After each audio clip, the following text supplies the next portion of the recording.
Tongan Facebook account sing the Tagalakpo post kara mayam da share tawjage Sekmai unit Arambai Tengkol gi Lenedi Khudongbam na Tagalakpo post ama khak share tawjage tariba pausibu kaino tawrise Eroisembadagi iyamba Dipak asi Sekmai rom da Thiba khngdre aduga phone di tribal amana Pairk 30k tharu na haibe record su leire confirm taningi haina mahakna confirm tadriba pau ama mayam da share tawragle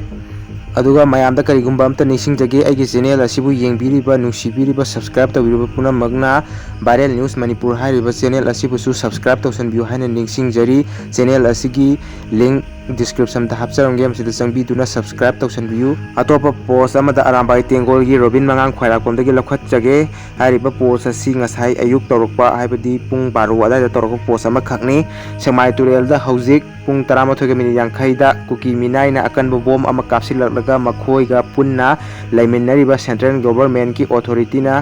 tumina lairisi karigino sinmi mayam thabak suri mirakta tasilamadi kamai tawni adu kanna pokhaibadu government authority aduna di nakal animak amata kaphaloi hairega kuki nadi leptana kapsilae kanadano aikhoina thajaduise haina mahakna share tawrakli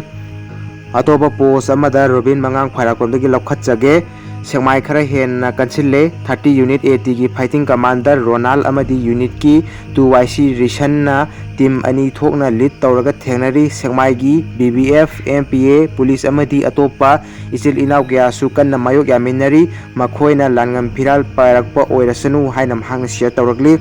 ngasigidi matang asida video asi losinjarage aduga mayamda karigumba amtang khanganjage madudi sigi channel asida thagalaliba posting asi khara likna thagalagrani aduna